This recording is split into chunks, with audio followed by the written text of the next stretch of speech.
दोस्तों नमस्कार, मैं आलोक शुक्ला अपनी YouTube चैनल पर आपका स्वागत करता हूं। कक्षा 12वीं की काव्य पुस्तक आरोह की कविताओं पर चर्चा की श्रृंखला में हम आज पाठ 4 में दी गई रघुवीर सहाय की कविता कैमरे में बंद अपाहिज पर चर्चा करेंगे। लेकिन आगे बढ़ने के पहले मेरी चैनल को सब्सक्राइब कर लीजिए और बेल आइकॉन भी दबा दीजिए ताकि आपको हर नए वीडियो का नोटिफिकेशन मिलता रहे। आपको वीडियो अच्छा लगे तो इसे शेयर भी जरूर करिएगा। रघुवीर सहाय का जीवन परिचय आपकी पुस्तक में दिया गया है, उसे यहां दोहराने की आवश्यकता नहीं है। रघुवीर सहाय की लंबी साहित्य यात्रा रही है। उन्हें साहित्य अकादमी पुरस्कार मिला है। वे विभिन्न पत्र पत्रिकाओं से संबद्ध रहे हैं। रघुवीर सहाय पेशे से पत्रकार थे, इसलिए उनकी कविताओं में भी पत्रकारिता का प्रभाव दिखता है। उन्होंने अपने आसपास घटने वाली घटनाओं पर खूब लिखा है। उनकी कविताएं बातचीत की शैली में हैं और सरलता में समझ में आने वाली हैं, लेकिन उनकी कविताएं आत्मावलोकन का साधन भी हैं। कैमरे में बंद अपाहिज उनके काव्य संग्रह लोग भूल गए हैं से लिया गया है। टेलीविजन ने किस तरह से हमारी संवेदनाएं समाप्त कर दी हैं और कैसे टेलीविजन वाले केवल अपनी टीआरपी बढ़ाने के लिए पीड़ित के प्रति संवेदनहीन हो जाते हैं, ये बात इस कविता में बहुत ही अच्छी तरह से दर्शाई गई है। पीड़ित की पीड़ा टीवी पत्रकार के लिए कोई मानी नहीं रखती, उसके लिए यह केवल एक स्टोरी है। इस कविता में जो दिखाया गया है वो आम जीवन में आजकल बहुत देखने को मिलता है। सड़क पर किसी दुर्घटना के शिकार व्यक्ति को अस्पताल पहुंचाना जब हमारी प्राथमिकता न रह जाए और हम केवल उस दुर्घटना को अपने कैमरे में कैद कर टीवी चैनल पर दिखाने में लग जाएं, तो ये एक विडंबना ही है। दुख की बात है कि आज ये बात केवल टीवी चैनलों तक ही सीमित नहीं है। यूट्यूब, फेसबुक और इंस्टाग्राम के जमाने में आम लोग भी केवल रील बनाने में ही लगे हुए हैं। तो आइए कविता पढ़ते हैं। हम दूरदर्शन पर बोलेंगे, हम समर्थ शक्तिवान, हम एक दुर्बल को लाएंगे एक बंद कमरे में। प्रारंभ की इन पंक्तियों से कवि यह साफ कर देता है कि पत्रकारिता और विशेषकर टीवी पत्रकारिता करने वाले समर्थवान हैं और शक्तिशाली हैं और उनकी पत्रकारिता किसी दुर्बल के दुख को उजागर करने से ही चलती है। बंद कमरा एक स्टूडियो है जहां पर शूटिंग करते हैं। उससे पूछेंगे तो आप क्या अपाहिज हैं? तो आप क्यों अपाहिज हैं? आपका अपाहिजपन तो दुख देता होगा, देता है। कैमरा दिखाओ इसे बड़ा बड़ा। इन पंक्तियों में कैमरा दिखाओ इसे बड़ा बड़ा कोष्टक में लिखा हुआ है। दरअसल टीवी पत्रकार कैमरा ऑपरेटर से कह रहा है कि इसको जरा बड़ा बड़ा करके दिखाइए।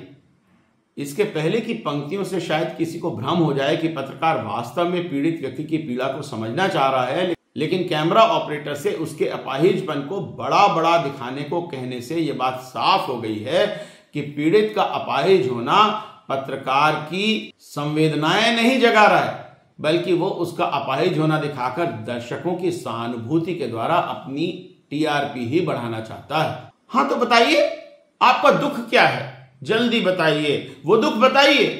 बता नहीं पाएगा, सोचिए, बताइए। आपको अपाहिज होकर कैसा लगता है? कैसा यानी कैसा लगता है? हम खुद इशारे से बताएंगे कि क्या ऐसा। सोचिए, कोई भी इंसान अपने दुख की नुमाइश नहीं करना चाहता, अपना दुख छिपा कर रखना चाहता है, इसलिए उसे टीवी पर अपना दुख बताने में झिझक होती है। लेकिन टीवी पत्रकार तो उसके दुख की नुमाइश ही करना चाहता है, इसलिए वो उस अपाहिज आदमी को हिंट दे रहा है कि वो टीवी पर अपना दुख बढ़ा चढ़ा कर बताए। बताइए, थोड़ी कोशिश करिए, ये अवसर खो देंगे। आप जानते हैं कि कार्यक्रम रोचक बनाने के वास्ते हम पूछ पूछ कर उसको रुला देंगे। इंतजार करते हैं आप भी उसके रो पड़ने का। करते हैं? यह प्रश्न पूछा नहीं जाएगा। इन पंक्तियों में कवि ने दिखाया है कि टीवी पत्रकारिता की क्रूरता किसी अपाहिज व्यक्ति के रोने से भी अपनी टीआरपी बढ़ाना चाहती है। टीवी पत्रकार को उसके रोने से सहानुभूति नहीं है। वो मानता है कि रोने से कार्यक्रम रोचक होगा। वो उस अपाहिज व्यक्ति के रोने का इंतजार करता है और यदि वो नहीं रोता तो प्रश्न पूछ पूछ कर उसे रुला देता है। फिर हम पर्दे पर दिखलाएंगे फूली हुई आंख की एक बड़ी तस्वीर, बहुत बड़ी तस्वीर, और उसके होठों पर एक कसमसाहट भी। आशा है आप उसे उसकी अपंगता की पीड़ा मानेंगे। एक और कोशिश। टीवी पत्रकार उस अपाहिज व्यक्ति के रोते हुए चेहरे को करीब से दिखाता है, जिससे दर्शक उसके रोने को देखकर द्रवित हो जाएं और सहानुभूति से टीवी चैनल को कुछ और भी प्रसिद्धि मिल जाए। कवि यहाँ यह भी इंगित कर रहा है कि उस व्यक्ति का रोना शायद बार बार उसी अपंगता के बारे में टीवी पर प्रश्न पूछने के कारण हो, लेकिन टीवी एंकर उसके रोने को अपंगता की पीड़ा का रोना ही बताता है। दर्शक धीरज रखिए, देखिए हमें दोनों एक संग रुलाने हैं, आप और वो दोनों। कैमरा बस करो, नहीं हुआ रहने दो, पर्दे पर वक्त की कीमत है। टीवी एंकर की कोशिश है कि उस अपाहिज व्यक्ति के रोने को देखकर दर्शक भी रोने लगें और उसका फायदा चैनल को मिले।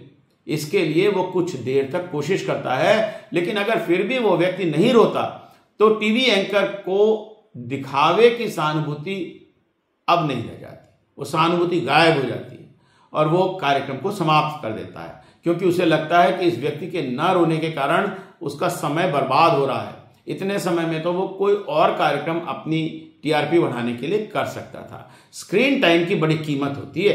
अब मुस्कुराएंगे हम। आप देख रहे थे एक सामाजिक उद्देश्य से युक्त कार्यक्रम, बस थोड़ी सी कसर रह गई। धन्यवाद। और फिर उस अपंग व्यक्ति को स्क्रीन से हटाने के बाद एंकर मुस्कुराने लगता है और दर्शकों से कहता है कि यह कार्यक्रम सामाजिक उद्देश्य का कार्यक्रम था। रघुवीर सहाय जी की कविता की इसी भावना को the great Indian laughter challenge में राजू श्रीवास्तव जी ने कॉमेडी के माध्यम से बहुत ही अच्छी तरह से दिखाया है। उनका ये वीडियो यूट्यूब के चैनल रजत महेशकर पर creative commons attribution license reuse allowed के अंतर्गत उपलब्ध है। आप भी देखिए, वीडियो का लिंक मैं डिस्क्रिप्शन बॉक्स में दे रहा हूं। जब इस तरह से भयंकर बारिश हो जाती है तो हमारे टीवी वाले न्यूज बनाने के लिए घूमते रहते हैं, कैमरा लिए हुए यहाँ से चारों तरफ, और जो लोग पानी में डूबे हैं उनकी हेल्प नहीं करते निकालने में, उनसे पूछते हैं कैसे फंसे, क्या हुआ।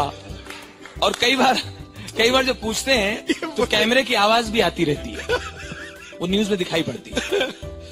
हेलो, आप ये बताइए, ये जो बाढ़ आई है आपका कोई नुकसान हुआ, किसी ने आपकी मदद की?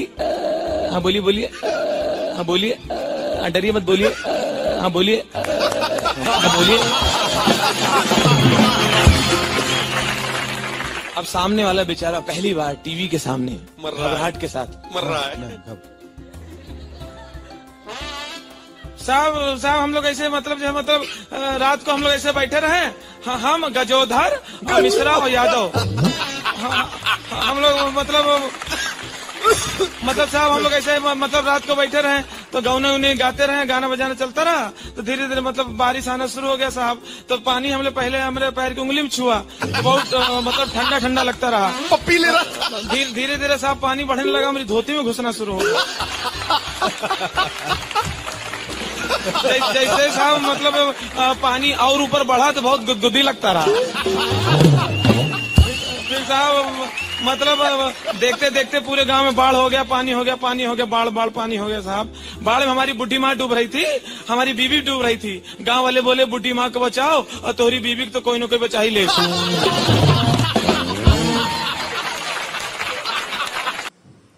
आइए हम इस कविता को कक्षा में पढ़ाने के तरीकों पर चर्चा करें। आप कक्षा में किसी हादसे के बारे में टीवी चैनल पर एक मॉक इंटरव्यू का नाटक खेल सकते हैं। इसमें बच्चों को ही टीवी एंकर और पीड़ित व्यक्ति की एक्टिंग करने को कहिए। इस बात पर भी चर्चा करें कि यदि कोई हादसा आपके सामने ही हो रहा है तो आपका पहला कर्तव्य क्या होना चाहिए। इस बात पर भी चर्चा की जा सकती है कि किसी पीड़ित की पीड़ा पर सहानुभूतिपूर्ण टीवी कार्यक्रम किस तरीके से बनाया जा सकता है।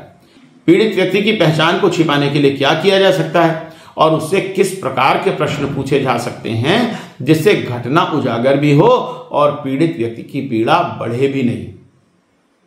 इस कविता में टीवी एंकर वास्तव में क्रूर है और केवल करुणा का दिखावा मात्र कर रहा है। इस विषय पर कक्षा में सभी से एक पैराग्राफ लिखवाइए।